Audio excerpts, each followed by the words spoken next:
Home of Hollywood, Los Angeles is on fire. जी Now to those menacing wildfires, one burning near a major highway in Southern California.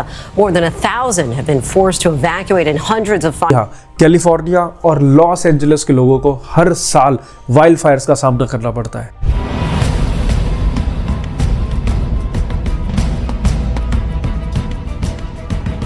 जैसे कि 2020 Australian wild fire, 2024 का Amazon wild fire in Brazil और अब 2025 में Los Angeles wild Fyers. जी हाँ, जो कि यूएसए का अब तक का सबसे वर्स्ट वाइल्ड फायर है। लॉस एंजलिस जो कि हॉलीवुड एक्टर्स का घर भी माना जाता है। जी हाँ, बेवरली हिल्स में बहुत सारे तमाम हॉलीवुड सेलिब्रिटीज़ का घर है, जिसमें से कि हमारे बॉलीवुड शाहरुख खान का भी घर है और काफ़ी सारे सेलिब्रिटीज़ का घर डिस्ट्रॉय हो चुका है, जिसमें से पेरिस हिल्टन भी एक है। अभी तक के लेटेस्ट आंकड़ों के हिसाब से जो नंबर निकल करके आ रहा है, उससे पता लगता है कि 16 लोगों की अभी तक मौत हो चुकी है। 1,80,000 से ज़्यादा लोगों को इवैक्यूएट कराया जा चुका है। 1000 से ज़्यादा स्ट्रक्चर्स डिस्ट्रॉय हो गए हैं, जिसकी कॉस्ट, जो डैमेज प्रॉपर्टी का कॉस्ट निकल करके आया है, वो है 135 बिलियन से 150 बिलियन यूएस डॉलर तक, जो कि नंबर और आगे बढ़ता ही जा रहा है। एक मुद्दा और एक सवाल यहाँ पर यह भी निकल करके आता है कि कुछ ही महीने पहले इंश्योरेंस कंपनी ने, काफ़ी सारी इंश्योरेंस कंपनीज ने लॉस एंजलिस में से अपनी पॉलिसी कवरेज में फायर कवरेज का क्लॉज हटा दिया था। ये आग सिर्फ जंगलों तक सीमित नहीं रहती, ये लोगों के घर, जीव जंतु और पूरे एनवायरनमेंट को खतरे में डाल देती है। लेकिन आखिर क्यों होते हैं ये वाइल्ड फायर्स? आइए थोड़ा ज्योग्राफी को समझते हैं।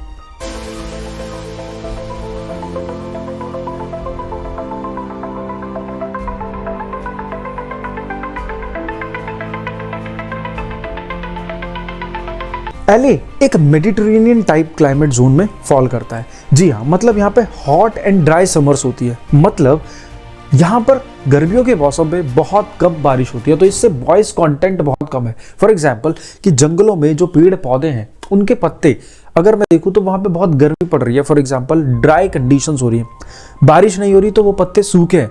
इसका मतलब जो भी ये पेड़ पौधे हैं वो भी एक इन्फ्लेमेबल सोर्स की तरह काम करते हैं। मतलब अगर थोड़ी सी भी चिंगारी मिली तो वो पूरा जंगल आग में तब्दील हो सकता है। जी हाँ, इसीलिए ये भी बोला जाता है कि वो जो वेजिटेशंस वहाँ की है वो एक टाइम बॉम्ब है, जो कि टिक टिक टिक कर रही है। दूसरी तरफ सेंटा एना विंड, जो कि ग्रेट बेसिन डेजर्ट से चल करके लॉस एंजलिस की तरफ आती है। ये गर्म और ड्राई हवाएं हैं, जो कि काफ़ी ज़्यादा स्पीड में होती है। मतलब 70 किलोमीटर माइल्स पर आवर तक की स्पीड इनकी होती है, जो कि छोटी सी आग को भी बड़े वाइल्ड फायर में बदल देती है। जी हाँ, एग्जाम्पल के लिए इस वीडियो की तरफ देखो।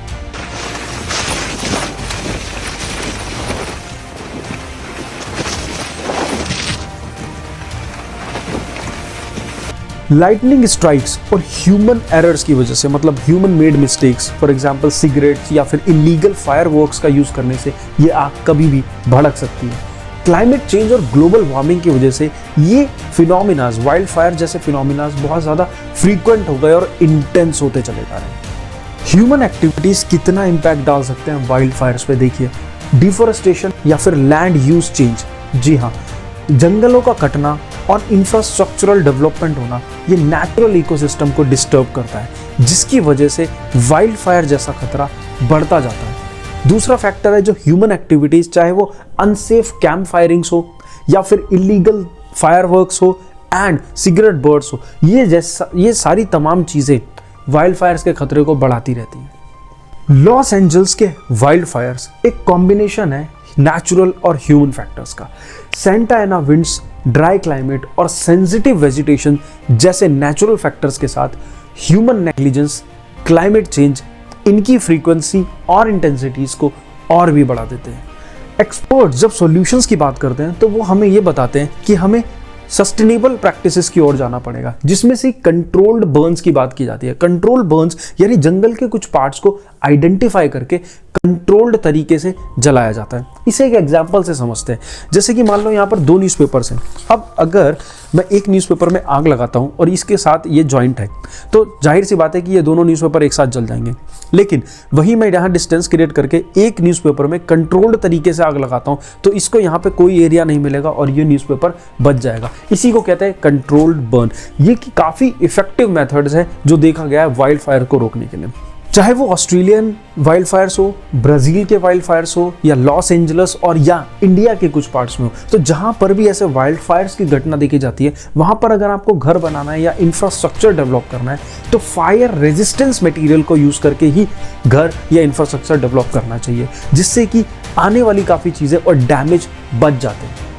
तीसरा, हमें स्ट्रिक्ट लॉज लगाने की ज़रूरत है ह्यूमन नेग्लिजेंस के एक्ट पर। दोस्तों, लॉस एंजलिस का वाइल्ड फायर सिर्फ एक सिटी का प्रॉब्लम नहीं है, बल्कि ये दुनिया की हर कंट्री के लिए एक वेकअप कॉल है, इंक्लूडिंग इंडिया। जी हाँ, भारत के काफ़ी रीजन्स जैसे कि उत्तराखंड और western Ghats fire prone areas हैं। क्लाइमेट चेंज और डिफॉरेस्टेशन की वजह से हम भी लॉस एंजलिस जैसी सिचुएशन को फेस कर सकते हैं। जी हाँ, तो इसीलिए हमें ज़रूरत है कि हम जल्द ही फॉरेस्ट मैनेजमेंट और कंजर्वेशन पॉलिसीज़ को स्ट्रेंथन करें। जिस तरह दुनिया के तमाम अर्थक्वेक, साइक्लोन्स, सुनामीज को डिज़ास्टर की कैटेगरी में देखा जाता है, उसी तरह ये वाइल्ड फायर्स भी आज डिज़ास्टर की तरह हमारे सामने आ रहे हैं। आप इसे एक वार्निंग की तरह देख सकते हो कि किस तरह ज्योग्राफिकल और एनवायरमेंटल डिसबैलेंस होने की वजह से इस तरह के डिज़ास्टर हमारे सामने आते हैं। तो ना कि सिर्फ गवर्नमेंट को प्रिपेयर्डनेस की ज़रूरत है, बल्कि हर एक इंडिविजुअल को अपना पार्ट, अपनी रिस्पॉन्सिबिलिटी निभाने की ज़रूरत है।